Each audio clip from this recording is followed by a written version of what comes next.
নমস্কার। আজকের এই ভিডিওর মাধ্যমে আমরা দেখে নেব RRB NTPC under graduate post এবং গ্র্যাজুয়েট পোস্টে যে দুটি রিক্রুটমেন্ট হচ্ছে সেখানে ফটো এবং সিগনেচার আপলোড করতে অনেকের কিন্তু সমস্যা হচ্ছে। তাই সঠিকভাবে ফটো এবং সিগনেচার কী করে ক্রপ করবেন এবং আপলোড করবেন আজকের ভিডিওতে আমরা সেটিই দেখে নেব। প্রথমে দেখে নেওয়া যাক ফটোগ্রাফ আপলোডের ক্ষেত্রে কী কী বিধিনিষেধ বলা হয়েছে। ফটোগ্রাফ এখানে আপলোড করতে হবে passport size photo with white background not older than 6 month, অর্থাৎ 6 মাসের বেশি পুরনো ফটোগ্রাফ আপলোড করা যাবে না এবং অবশ্যই হোয়াইট ব্যাকগ্রাউন্ডের ফটোগ্রাফ আপলোড করতে হবে। অন্য কোনো কালারের ব্যাকগ্রাউন্ড হলে কিন্তু আপনার ফর্ম রিজেক্ট করা হতে পারে।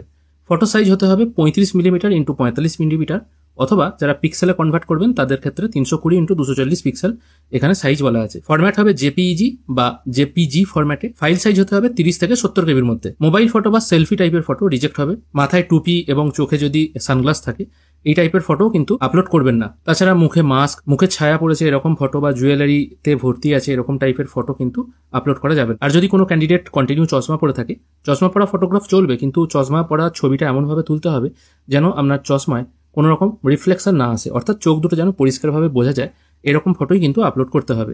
আমার কাছে এখন একটি স্যাম্পল ফটোগ্রাফ আছে যেটি দেখতে পাচ্ছে। এটি সাইজটাকে দেখে নিই, এটা হচ্ছে 104.3 কেবি। এই ফটোটাকে আমি সিলেক্ট করছি আপনাদেরকে দেখানোর জন্য এবং এটাকে আমি ক্রপ করেও দেখাবো। এটা আমি আপাতত ফটোশপে ওপেন করে নিচ্ছি। তারপর আমি এখান থেকে ক্রপ করার জন্য সাইজটা পেস্ট করব। আমার সামনে এখন ফটোশপ CS3 এক্সটেন্ডেড ওপেন করা আছে। এখান থেকে আমি এই ক্রপ অপশনে চলে যাব।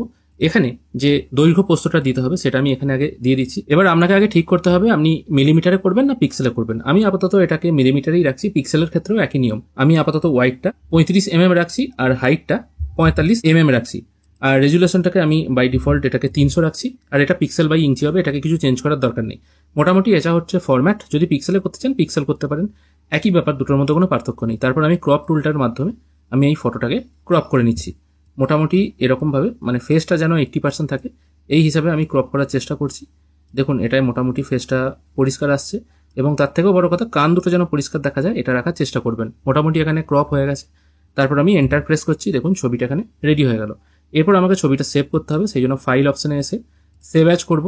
এখান থেকে ফাইলের যে কোনো একটা আপনি নাম দিয়ে দিতে পারেন। আমি একটা যা হোক নাম দিয়ে দিলাম র্যান্ডম। তারপর সেভ অপশনে ক্লিক করছি।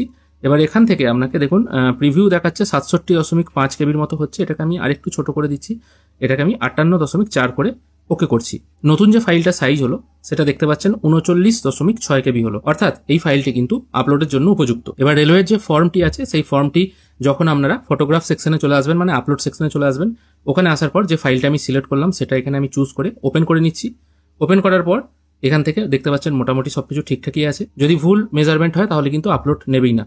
তারপর এই গ্রিন টিক অপশনটায় ওকে করবেন। খেয়াল করে দেখুন এখানে কিন্তু ছবিটি আপলোড হয়ে গেল।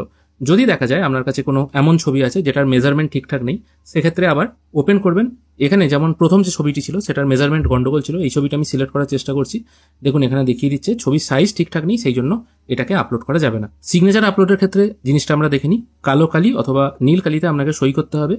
তার সাইজ হবে 50 ইন্টু 20 মিলিমিটার। ফাইল সাইজ হতে হবে 30 থেকে 70-এর মধ্যে। ধরা যাক আমার কাছে এই টাইপের একটা সিগনেচার আছে, এটাকেও আমি ক্রপ করে দেখাচ্ছি। এটাকে আমি 35টাকে মুছে দিয়ে 50 করছি আর হাইটটাকে আমি এটাকে 20 করে দিচ্ছি। মোটামুটি এটা রেডি হয়ে গেল। এরপর আমি ক্রপ করছি। মোটামুটি এটাই ক্রপ করা হয়ে গেছে। তারপর আমি এন্টার প্রেস করছি। দেখুন ছবি রেডি। তারপর আমি এটাকে আবার সেভ অ্যাজ করে সেভ করছি। এটার ওয়াই নাম দিয়েছিলাম, এটার আমি নাম দিচ্ছি www। তারপর আমি সেভ করছি। মোটামুটি 70-এর মধ্যেই চলে আসছে। ওকে করছি। এরপর এখান থেকে আমি ব্রাউজ সেকশনে চলে আসছি। এখান থেকে আমি সিগনেচারটি চুজ করে ওপেন করছি। ওপেন করার সঙ্গে সঙ্গে দেখুন এটাও কিন্তু এখানে শো হচ্ছে। তারপর ওকে করতেই এখানেও দেখুন সিগনেচারটা কিন্তু আপলোড হয়ে গেল।